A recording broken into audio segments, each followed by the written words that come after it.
નમસ્તે to all. હું doctor ફ્રેની અને આજે જીટીપીએલના આ બ્રિલિયન્ટ ટિપ્સના આ કાર્યક્રમ દ્વારા 10 અને 12 બોર્ડના વિદ્યાર્થીઓને માટે કેટલીક ટિપ્સ લઈને આવી છું. હવે એક્ઝામની જો વાત કરીએ તો એક્ઝામ એ કોઈ પણ માણસના જીવનમાં એ બહુ અલગ પ્રકારની થ્રીલ લઈને આવે છે. અને એમાં પણ જો બોર્ડ એક્ઝામની વાત આવે, 10th એન્ડ 12thની બોર્ડ એક્ઝામ અને ત્યારબાદ જે કોમન એન્ટ્રન્સ ટેસ્ટની વાત આવે, એ તો કંઈક અલગ જ પ્રકારનું એ એક્સાઇટમેન્ટની વાત હોય. એમાં ટેન્શનની વાત આવે, સ્ટ્રેસ હોય, પ્રેશર હોય, સ્ટુડન્ટ્સને કોઈ અલગ પ્રકારની એન્ઝાયટી હોય, પેરેન્ટ્સને કોઈ અલગ પ્રકારની એન્ઝાયટી હોય. અને જ્યારે છેલ્લા 2 વર્ષથી જે આ પોસ્ટ કોવિડ જે આપણે ઓનલાઈન સ્ટડીઝ જે બોર્ડના વિદ્યાર્થી મિત્રોએ કર્યું, ટ્યુશનની વાત હોય કે સ્કૂલની વાત હોય, અને એમાં હું અને તમે જાણીએ છીએ કે કેટલા બધા સમય સુધી સ્કૂલ્સ નથી જવા મળ્યું, કેટલા બધા સમય સેવા પણ આવ્યા કે ક્લાસીસમાં જવા મળ્યું નહીં. ઘણી બધી વાર એવું થયું સ્કૂલ ચાલુ થઈ, કોવિડ વેવ આવી, પાછો ટીચિંગમાં કોઈક ને કોઈક રીતે વિક્ષેપ પડ્યો. અને આવા એરાની અંદર એ 10મા અને 12માના બોર્ડના વિદ્યાર્થીઓને માટે ખરેખર બહુ અલગ પ્રકારનું પ્રેશર કદાચ મેં અને તમે જોયું હશે. પહેલાંનો સમય મિત્રો કંઈક અલગ હતો. પહેલાં એવું હતું કે ફક્ત 12મા બોર્ડની જે એક્ઝામ હોય એના દ્વારા જ પછી મેડિકલની જો વાત કરીએ તો યુજી કોર્સિસની અંદર મેડિકલ, ડેન્ટલ અને બીજા કોર્સિસની અંદર એડમિશન મળતું હતું. એવી જ રીતે જ્યારે પોસ્ટ ગ્રેજ્યુએશનની વાત આવે તે પણ કોલેજના રિઝલ્ટ બાદ જ તરત એના રિઝલ્ટ દ્વારા એડમિશન મળતું હતું. થોડો એરા ચેન્જ થયો. ઘણી બધી કોલેજીસ, સારી કોલેજીસ એવી જ હતી, એવી છે ઇન્ડિયાની અંદર કે જેમણે પોતાની એક એન્ટ્રન્સ ટેસ્ટ આપી, જેમ કે એમ્સની વાત કરવામાં આવે, પછી Christian medical college, CMC valour જેને કહીએ છીએ એની વાત કરવામાં આવે. ઘણા બધા સ્ટેટ્સ પણ અલગ અલગ રીતે પોતાની એન્ટ્રન્સ ટેસ્ટ મેડિકલ અને ડેન્ટલ અને એ પેરામેડિકલ કોર્સિસને માટે કરવા લાગ્યા. અને એમ જાણે એમ થયું કે 2012 પહેલાં સમગ્ર દેશની અંદર જાણે કે એક પ્રકારની યુનિફોર્મિટીનો ક્યાંક અભાવ હતો. પણ 2012 પછી મેડિકલ, ડેન્ટલ અને બીજા અન્ય મેડિકલ કોર્સિસ જે છે યુજીના અને પીજીના, એના માટે એક અલગ પ્રકારની એક કોમન એન્ટ્રન્સ ટેસ્ટ આવી. અને તે એન્ટ્રન્સ ટેસ્ટ એટલે આપણી NEET, national eligibility cum entrance test, કે જે NTA દ્વારા કન્ડક્ટ કરવામાં આવે છે. હવે આ જ્યારે નીટની વાત આવે છે, નીટ એ હું અને તમે જાણીએ છીએ કે એટલી સરળ નથી, પણ એ જો પદ્ધતિસરની જો આપણી તૈયારી હોય તો ડેફિનેટલી આપણા ગુજરાતના સ્ટુડન્ટ્સ બહુ સારી રીતે નીટને ક્રેક કરી શકે છે. જો એમાં ટિપ્સની વાત આવે તો નીટનો જે સિલેબસ છે એ બહુ વિશાળ છે. NCERTનો આખો સિલેબસ છે. અને આ વિશાળ સિલેબસને કેવી રીતે કવર કરીને એમાંથી બેસ્ટ આઉટપુટ લાવવું એ વિદ્યાર્થી મિત્રો તમારા હાથમાં છે. જો સેજ આગળ વધીએ તો એક ટાઈમ ટેબલની વાત આવે, એક પદ્ધતિસરનું ટાઈમ ટેબલ, એક પ્રોપર રિયાલિસ્ટિક ટાઈમ ટેબલ કે જેમાં ડાયરી હોય, કેલેન્ડર હોય, કયા ટાઈમે ખાવાની વાત છે, સૂવાની વાત છે, બ્રેક્સની વાત છે, કયા ટાઈમે કયો સબ્જેક્ટ વાંચવાની વાત છે, ને એવા એક રિયાલિસ્ટિક ટાઈમ ટેબલની એને માટે જરૂર પડે. એનાથી સહેજ આગળ જો હું અને તમે જોઈએ તો ટુ પ્રિપેર નોટ્સ પ્રિપેર કરવી એ એકચ્યુઅલી આપણી મેમરી સ્કિલને ઇમ્પ્રૂવ કરવા માટેની બહુ જ સારી ટેકનિક છે. એનાથી આગળ એમ કહી શકાય કે જ્યારે પણ હું અને તમે નોટ્સ પ્રિપેર કરીએ છીએ ત્યારે આપણે કોઈ પણ કન્સેપ્ટની અંદર બહુ જ ડીપલી જઈએ છીએ ને એ કન્સેપ્ટ મારા અને તમારા માટે બહુ ઇઝીલી ક્લિયર થઈ શકે છે. એનાથી આગળ જો બીજી એક ટીપની વાત કરીએ તો એવું આવે કે રેગ્યુલરલી રિવિઝન કરો એકના એક ટોપિકની અંદર. ઘણા બધા વિદ્યાર્થીઓને અમુક સબ્જેક્ટ્સ બહુ ઇઝી લાગે, ઘણા બધા વિદ્યાર્થીઓને ફિઝિક્સ ઇઝી લાગે, કેમિસ્ટ્રી ઇઝી લાગે, બાયોલોજી ઇઝી લાગે. ઘણાને એવું હોય કે અમુક કન્સેપ્ટ કે ના આમાં તો હું માસ્ટર છું, આને તો મારે વાંચવાની જરૂર જ નથી. એટલે જ્યારે એકવાર કોઈ સબ્જેક્ટ કે કોઈ ટોપિક કે કોઈ કન્સેપ્ટ થરો થઈ જાય પછી ઘણા બધા સ્ટુડન્ટ્સ એને અડતા નથી કે I am master in it. No, regularly દરેક ટોપિક, દરેક કન્સેપ્ટને, દરેક સબ્જેક્ટનું રિવિઝન કરવું એ નીટની એક્ઝામ ક્રેક કરવાને માટે it's very very very important. એનાથી આગળ રેગ્યુલર સ્ટડી બ્રેક લો. હવે એવું સ્ટડીઝ કહે છે કે જો આપણે 3 કલાકનું વાંચન જો પ્લાન કર્યું હોય, રીડિંગ સેશન પ્લાન કર્યું હોય, તો એને એક એવા 3 સ્લોટની અંદર વહેંચી દો. આનાથી એવું થશે કે કદાચ તમે એક શબ્દ સાંભળ્યો હશે, કોન્સોલિડેશન, એકીકરણ, રાઈટ? આપણું બ્રેઇન જ્યારે આપણે કશું વિચારતા ના હોય ત્યારે પણ કેટલીક ઇન્ફોર્મેશનને હેન્ડલ કરે છે. અને જ્યારે આપણે આવા સ્લોટ્સમાં વાંચીએ છીએ, આવા 1 કલાક પછી બ્રેક, શોર્ટ સ્ટડી સેશનના બ્રેક આપીએ છીએ, તો એના લીધે આપણા જે બ્રેઇનની જે કોન્સોલિડેશન કરવાની જે ક્ષમતા છે એ ક્યાંક વધી જાય છે. એટલે 3 કલાકના સળંગ વાંચન કરતાં 1 કલાકના એ શોર્ટ સેશનમાં જો આપણે આપણું વાંચન ડિવાઈડ કરીએ તો એનાથી આપણે વધારે સારું એ અબ્ઝોર્બ કરી શકીએ છીએ અને એને રિટેન, એને આપણે જાળવી પણ શકીએ છીએ. એનાથી આગળ વાત આવે કે ઇલેક્ટ્રોનિક ગેજેટ્સનો વાંચવા માટે ઉપયોગ નહીં કરશો. કદાચ ને 2 વર્ષનો એરા આખો અલગ છે, ઓનલાઈન આખી વ્યવસ્થાની અંદર હું અને તમે એકબીજા અમે બધા એમાં ઢળી ચૂક્યા છે. બટ જ્યારે વાંચનની વાત આવે અને પર્ટિક્યુલરલી બોર્ડ ને નીટ એક્ઝામ્સની વાત આવે ત્યારે એક પ્રકારનું એ લિટરેચર સાથે આપણું રિલેશન હોવો જરૂરી છે. આપણી નોટ્સ હોય, આપણી બુક્સ હોય અને ક્યાંક એ ન્યુરોસાયન્સ લિટરેચર છે એ કન્સેપ્ટ જે છે એ ત્યાં હું અને તમે જસ્ટિફાઈ કરી શકીએ છીએ. એટલે બને તો વિદ્યાર્થી મિત્રો કમ્પ્યુટર કે મોબાઈલની ઉપર રીડિંગ અવોઇડ કરો. તમારી બુક્સ, તમારા લિટરેચર્સ, તમારી નોટ્સને તમે વધારે મહત્ત્વ આપો. એનાથી આગળ આપણે જોયું હશે કે જ્યારે પણ બોર્ડ એક્ઝામ છે કે નીટ એક્ઝામ છે ત્યારે સ્ટુડન્ટ્સ એક જગ્યાએ 10-12 કલાક બેઠા જ રહે. ત્યાં મમ્મી ખાવાનું આપે, ખાઈ લે, પાણી પણ ત્યાં જ આવે, લગભગ આપણે ઊભા નથી થતા. પણ વિદ્યાર્થી મિત્રો, એક મારે તમને બહુ સારી હેલ્થ ટીપ આપવી જોઈએ એ કે થોડી કસરત એ એકચ્યુઅલી જે એક્ઝામનો સ્ટ્રેસ આપણો હોય છે એ ઓછું કરવા માટે બહુ જ અગત્યની હોય છે. હળવી કસરત, જીમમાં જવાની કે એવી કોઈ વાત નથી. ઘરે થોડું વોક હોય, ઘરમાં પગથિયા છે તો એને આપણે ચડ ઉતર કરીએ, થોડું રનિંગ હોય, સ્કીપિંગ, દોરડા પણ તમે કૂદી શકો છો. અને આવી કસરતથી આપણે આપણું સ્ટ્રેસ લેવલ ઘટાડી શકીએ છીએ. એનાથી આગળ આવે પૂરતી ઊંઘની વાત છે. ઊંઘ જ્યારે પૂરતી લઈએ છીએ તો આપણું બ્રેઇન વધુ અસરકારક રીતે બધું ગ્રાસ્પ કરી શકે છે. અને આ બધાની સાથે સાથે જે વાત છે તે healthy diet, healthy nutritious diet. Junk ફૂડને અવોઇડ કરો, કારણ કે એ તમને ઇન્સ્ટન્ટ એનર્જી આપશે પણ એટલી એનર્જી ફાસ્ટ જતી પણ રહેશે. શોર્ટ મીલ્સ લો પણ ફ્રીક્વન્ટ લો, એકસાથે બધું ના ખાઈ જાઓ. આપણી સ્ટડી એનર્જીને માટે શોર્ટ મીલ્સ, શોર્ટ બ્રેકફાસ્ટ એ લેવા વધારે અગત્યના બની રહે છે.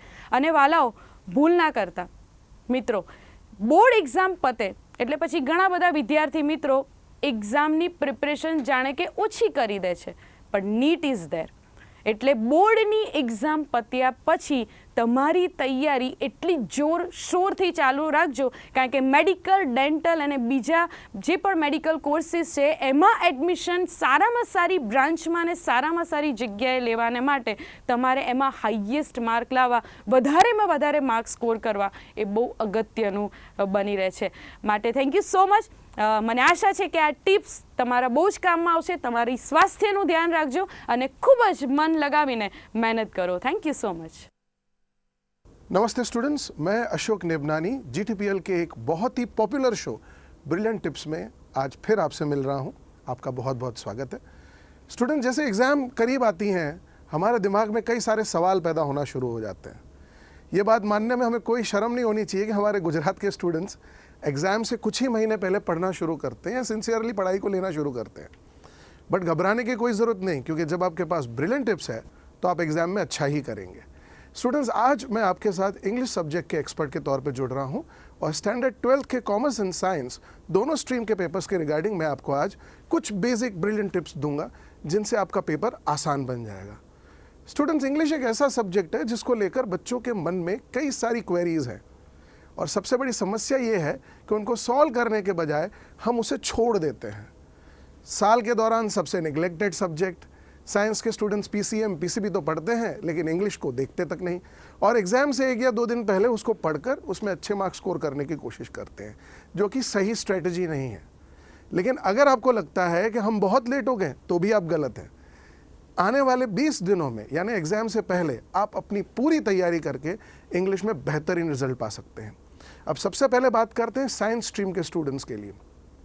स्टूडेंट्स, आपका पेपर जो है वो 2 हिस्सों में बटा हुआ है, 50% MCQs हैं और 50% सब्जेक्टिव है। तो आपको तरीका प्रिपरेशन का 2 तरीके से जाना पड़ेगा। सबसे पहले MCQs की प्रिपरेशन कैसे की जाए, उसका एक ही तरीका है स्टूडेंट्स, आपको टेक्सचुअल यूनिट्स की समरीज बहुत ध्यान से पढ़नी पड़ेंगी। अब वो वक्त नहीं रहा हमारे पास कि हम पूरी बुक पढ़ें। अगर आपने साल भर पूरी बुक पढ़ी है मतलब आप ग्रेट हो, लेकिन अगर आप बुक नहीं पढ़ पाइए, डरिए मत, आप समरीज रीड करिए, आपका काम वहाँ से हो जाएगा। ग्रामर की प्रिपरेशन के लिए MCQs की प्रैक्टिस किए बगैर बैठना बहुत बड़ी गलती है, और आज एक सीक्रेट ट्रिप दे रहा हूँ आप लोगों को इसके लिए। क्वेश्चन को रीड करिए, उसका टेंस पहचानिए और आंसर में मिले हुए ऑप्शंस को देखिए। आपको एक ही आंसर होगा जो मैच होता हुआ दिखेगा। 99% ये ट्रिक काम कर जाती है, लेकिन इसका मतलब ये नहीं कि आप ग्रामर की प्रिपरेशन ही ना करें। Preparation is very essential. आप लोग कॉन्स्टेंटली अब प्रैक्टिस करना शुरू करेंगे तो भी अच्छा मार्क्स ले आएंगे। रही बात पेपर को स्ट्रेटेजाइज करने की, जो आपका पार्ट बी वाला पेपर होगा स्टूडेंट्स, उसमें टेक्सचुअल क्वेश्चन आंसर्स के साथ साथ राइटिंग स्किल्स के टॉपिक है। राइटिंग स्किल्स के टॉपिक का वेटेज 30 मार्क का है, और कई बार बच्चे उस पार्ट में बहुत बुरा परफॉर्म करते हैं। उसका रीज़न क्या है कि हम लोग उसकी प्रैक्टिस करने के बजाय सिर्फ फॉर्मेट्स देख के चले जाते हैं, जो कि सही तरीका नहीं है। इसीलिए राइटिंग स्किल्स के आपके जितने भी टॉपिक्स हैं, फॉर एग्जांपल ईमेल राइटिंग या डेटा एनालिसिस या नोट मेकिंग, सारे टॉपिक्स के आप कम से कम 2-2, 3-3 एग्जाम्पल सॉल्व करें तो आप आसानी से पेपर में लिख पाएंगे। अगर आपको लगता है फॉर्मेट देख के काम हो जाएगा तो आप गलत हैं, ऐसा नहीं होने वाला। स्टूडेंट्स, एक और सबसे बड़ी समस्या क्या हो जाती है साइंस स्ट्रीम के स्टूडेंट्स के लिए, MCQ पेपर होने की वजह से वो कई सारे MCQs क्विट करते हैं। स्टूडेंट्स, मेरी एक बात याद रखिएगा, you will lose all the games that you don't play. इसीलिए पार्टिसिपेशन इज़ वेरी इंपॉर्टेंट। कभी भी पेपर को अधूरा ना छोड़ें। पेपर के दौरान कोई भी MCQ छोड़ने पर आपके कोई मार्क्स तो मिलने वाले नहीं है, गलत आंसर पे नेगेटिव मार्किंग भी नहीं है, लेकिन अगर वो आंसर आपका करेक्ट है तो that will result in good marks. Students, आप सब लोग अगर अच्छे से प्रिपेयर करें तो इंग्लिश में मार्क्स लाना कोई कठिन काम नहीं है। क्वेश्चन आंसर्स बहुत बेसिक होते हैं, ये पेपर कभी ट्रिकी नहीं होता। हमको मार्क्स कम आने का एक ही रीज़न मिलता है, वो ये कि हम प्रिपेयर्ड नहीं हैं।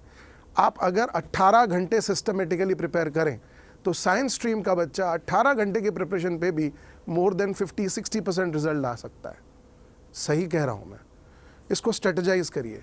आपको टेक्सचुअल समरीज पढ़ने में लगभग 3 घंटे लगेंगे सॉरी 3 घंटे टेक्सचुअल समरीज के पढ़ने के बाद आपको लगभग 6 घंटे ग्रामर की प्रैक्टिस के लिए लगेंगे, और बचे हुए 9 घंटे में आपको राइटिंग स्किल्स की प्रैक्टिस करनी है। ये 18 घंटे की तैयारी अगर आप मन से करें, सिस्टमेटिकली करें, तो भी आप इंग्लिश में अच्छा स्कोर कर सकते हैं। अब साइंस के बाद बारी है कॉमर्स की। कॉमर्स के स्टूडेंट्स का पेपर पैटर्न बिल्कुल डिफरेंट है। 100% सब्जेक्टिव पैटर्न पे पेपर चलती है। इस बार बोर्ड के वजह से नए सिस्टम के मुताबिक 30% आपका भी काम MCQ में हो गया है, और मेरे कॉमर्स स्ट्रीम और आर्ट स्ट्रीम के स्टूडेंट्स के लिए ये तो बोनस है, क्योंकि वैसे उनका समय ज़्यादा जाता था, अब पेपर इजीली ख़त्म होगा। लेकिन यहाँ पे क्या होती है गलती बच्चों की? वो गलती ये होती है कि वो प्रॉपर प्लानिंग नहीं करते हैं। आपको ये पता होना चाहिए स्टूडेंट्स कि आपके पेपर में कौन से टॉपिक का कौन सा वेटेज है, कितना वेटेज है। अब फॉर एग्जांपल, बच्चे पूरा साल टेक्स्ट बुक पढ़ते रहते हैं, जबकि टेक्स्ट बुक का वेटेज 40 मार्क्स का है, और पूरा साल राइटिंग स्किल की प्रैक्टिस करते ही नहीं है, जबकि वो भी 40 मार्क्स का है। और इसी वजह से पूरा साल मेहनत करने के बावजूद बच्चों के मार्क्स नहीं आते।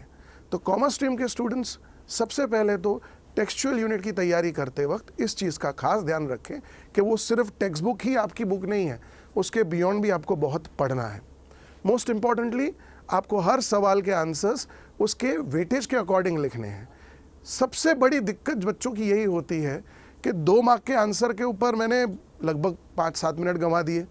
ये प्लानिंग ना करना आपको फंसा देगा।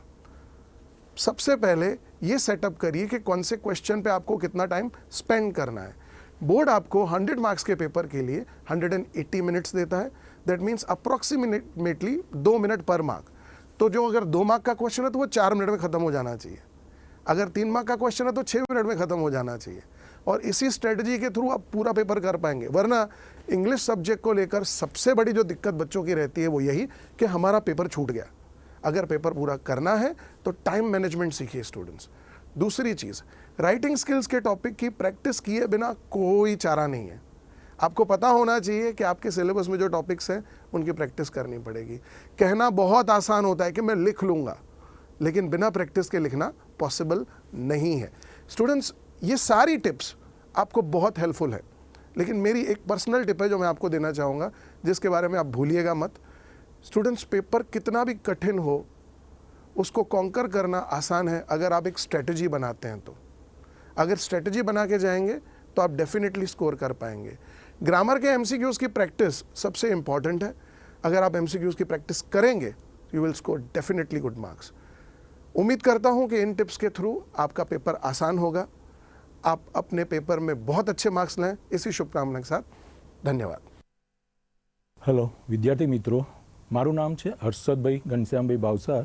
હું દિવ્યપત સાયન્સ સ્કૂલમાં ભણાવું છું અને આ GTPL બ્રિલિયન્ટ ટીપમાં આપણને મેથ્સ વિષયમાં અમુક ઉપયોગી સૂચનો આપવા માટે ઉપસ્થિત થયો છું.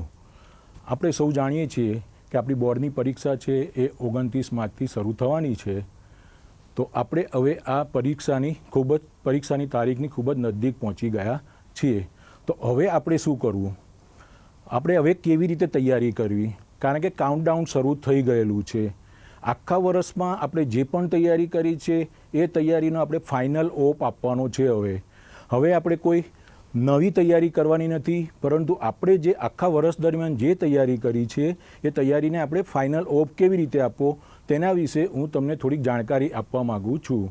હું ગણિત વિષયનો નિષ્ણાત શિક્ષક છું, એટલે ગણિત વિષયની હું તમને થોડીક માહિતી આપવા માગું છું કે હવે કેવી રીતે તૈયારી કરવી. તમને જે પ્રકરણ ગણિતમાં પરફેક્ટ આવડતા હોય એ જ પ્રકરણનો મહાવરો વધુને વધુ કરતા રહેવાનું.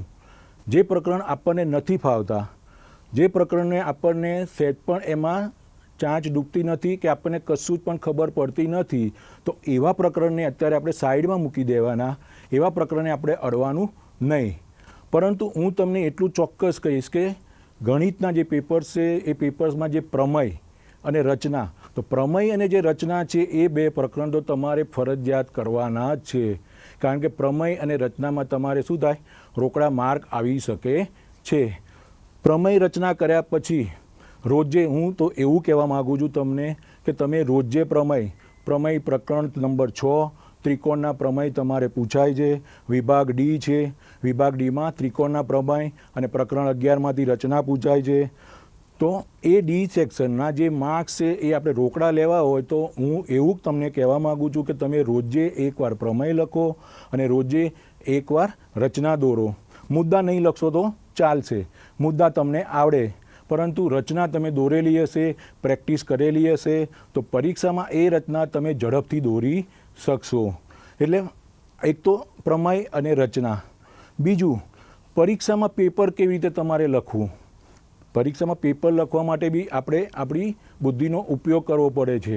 ઘણીવાર આપણને ન આવડતો વિભાગ પહેલાં લઈ લઈએ અને આવડતો વિભાગ પછી લેતા હોઈએ છીએ. તો એમાં શું પ્રોબ્લેમ થાય, તો એમાં સમસ્યા ઊભી થાય કે જ્યારે આપણે પરીક્ષા પૂરી થવાનો સમય આવે ત્યારે આપણને આવડતો વિભાગ રહી જતો હોય છે અને આપણને ન આવડતો વિભાગ છે એ વિભાગમાં આપણે શું થાય, ગૂંચવાયા કરીએ છીએ.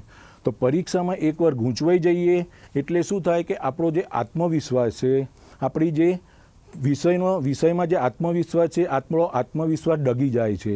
આપણો આત્મવિશ્વાસ ડગી જાય એને કારણે શું થાય છે કે આપણને જે આવડતું હતું એ પણ આપણે ભૂલી જવાય છે. જેને પરિણામે શું થાય કે પાછળના જે પ્રશ્નો આપણે એટેમ્પ કરવાના છે એમાં આપણી ક્યાંક ને ક્યાંક પ્લસ માઇનસમાં ભૂલ આવે, કોઈ સૂત્રમાં ભૂલ આવે, તો એવી બધી ભૂલો થવાની સંભાવના રહે છે. એટલે હું વિદ્યાર્થી મિત્રો તમને એટલું ચોક્કસ કહું કે તમને જે વિભાગ સંપૂર્ણ આવડતો હોય એ જ વિભાગ પ્રથમ લખો. મારી દૃષ્ટિએ કહું તો મારી દૃષ્ટિએ મને એવું યોગ્ય લાગે છે કે વિભાગ ડી જે પ્રમેય અને રચનાનો છે એ વિભાગ તમારે પ્રથમ લખવો જોઈએ, જેથી કરીને એ તમારા માર્ક્સ શું થાય, તરત કવર થઈ જાય. ત્યારબાદ બીજા વિભાગ પ્રત્યે આપણે ધ્યાન દેવાનું. તો આ થઈ પરીક્ષામાં કેવી રીતે લખવું. તમે વિભાગ પહેલો ડી લખો, પછી સી લખો, પછી બી લખો, પછી એ લખો, કોઈ પ્રકારનો વાંધો નથી, કોઈ ગભરાવાની જરૂર નથી કે ભાઈ મેં પહેલાં એ લખ્યો, પછી ડી લખ્યો ને પછી સી લખ્યો તો મારા માર્ક્સ કંઈક કપાશે. ક્યાંય માર્ક્સ તમારા કપાવાના નથી. એટલે તમને જે આવડતો વિભાગ હોય એ જ પ્રથમ લખવાનો, પછી બીજા વિભાગ આપણે ચાલુ કરવાના 1 by 1. આવડતો વિભાગ આપણે પ્રથમ લખીશું એટલે શું થશે કે આપણામાં જે આત્મવિશ્વાસ છે એ આત્મવિશ્વાસ વધશે. અને આપણો જો આત્મવિશ્વાસ એકવાર વધી જશે તો આપણને ન આવડતા પ્રશ્નો પણ ઇઝીલી આપણે સોલ્વ કરી શકીશું. તો પરીક્ષામાં લખતી વખતે આપણો આત્મવિશ્વાસ ખૂબ જ જરૂરી છે. અને એ આત્મવિશ્વાસ ક્યારે આપણે કેળવી શકીએ કે જ્યારે આપણને આવડતો વિભાગ છે એ પહેલાં લખીએ. તો આ જે પ્રશ્નપત્ર લખતી વખતે તમારે શું ધ્યાન રાખવાનું, બીજું ખાસ ધ્યાન એ રાખવાનું કે તમારે પ્રશ્નપત્ર લખતા હોય બોર્ડમાં ત્યારે આજુબાજુ ક્યાંય કોઈ પણ પ્રકારની નજર કરવાની જરૂર નથી. કારણ કે કોઈ આપણને મદદ કરવાનું નથી ને આપણે કોઈને મદદ કરવી નથી. એ સિદ્ધાંત આપણે રાખવાનો અને એ સિદ્ધાંતને અનુલક્ષીને આપણે 3 કલાક પેપર લખવાનું છે. આપણું પેપર પૂરું થઈ જાય, સુપરવાઇઝરને આપણે સુપરત કરી દેવાનું, આપણે પરીક્ષા ઘરની બહાર નીકળી જવાનું. પરીક્ષા ઘરની બહાર નીકળ્યા પછી ઘરે જવાનું શાંતિથી અને પછી જ આપણે પેપર આપણું ચેક કરવાનું કે મારું પેપર કેટલું કેવું ગયું, સારું ગયું કે ખરાબ ગયું. તો આ છે પરીક્ષા ખંડમાં આપણે ધ્યાન રાખવા જેવી બાબત. હવે હું બીજી તૈયારીની વાત કરું તો તમારે અત્યારે ધારો કે ગણિતનું પેપર તમે લખો છો, અત્યારે પેપર લખવાની એક પ્રેક્ટિસ પાડવી જોઈએ. તો ગણિતનું એક પેપર લખો તમે, તો એ પેપરમાં તમને લખ્યા પછી એ પેપર તમે વિષય નિષ્ણાત શિક્ષક પાસે ચેક કરાવો. એ ચેક કરશે એટલે તમને થોડીક ઉપયોગી સૂચન આપશે કે બેટા તારી આ ભૂલ છે, અહીંયા આ ભૂલ છે તારી, અહીંયા તારે ધેરફોર કરવું પડે, અહીંયા ઇક્વલ ટુ કરવું પડે, અહીંયા આન્સરને હાઇલાઇટ કરવો પડે. તો એ બધી જે નાની નાની ભૂલો છે એ ભૂલો આપણે આગળના પેપરમાં આપણે સુધારી શકીએ. તો બને તેટલા પેપરો વધુ લખવા અને એ પેપરો આપણે વિષય નિષ્ણાત શિક્ષક પાસે ચકાસવા અને ચકાસીને પછી આપણી જે કોઈ ભૂલ છે એ ભૂલ સુધારવી, જેથી કરીને જ્યારે આપણે બોર્ડની પરીક્ષા આપતા હોઈએ ત્યારે આપણને કોઈપણ પ્રકારની ભૂલ થાય નહીં અને આપણે વધુને વધુ માર્ક્સ મેળવી શકીએ. બીજું, વાલી મિત્રોને મારે એક સૂચના છે કે તમે તમારા જે બાળક છે 10મા ધોરણમાં ભણે છે તો એને કોઈપણ પ્રકારનો બોર્ડનો ભય બતાવશો નહીં. કોઈપણ પ્રકારનો બોર્ડનો ભય રાખવાની જરૂર નથી. ખુલ્લા મને પરીક્ષા આપવા જવાનું છે. કોઈપણ પ્રકારનો ભય રાખવાનો નથી. બોર્ડના પેપર સરળ નીકળતા હોય છે, પેપર ચેકિંગ પણ સરળ થતું હોય છે. તો કોઈપણ પ્રકારનો ભય રાખ્યા વગર પરીક્ષા વિદ્યાર્થીએ આપવી, જેથી કરીને તે વધુને વધુ સારા ગુણ મેળવી શકે. તો વિદ્યાર્થી મિત્રો, આ મેં તમને 10મા ધોરણની જે પરીક્ષા આવી રહી છે તેને લગતા કેટલાક ઉપયોગી સૂચનો આપ્યા છે. મને આશા છે કે મારા સૂચનો તમને સારા લાગ્યા હશે, તમને ગમ્યા હશે અને હું તમને બોર્ડમાં જવલંત સફળતા મળે તેવી મારા દિલથી હાર્દિક શુભેચ્છાઓ પાઠવું છું.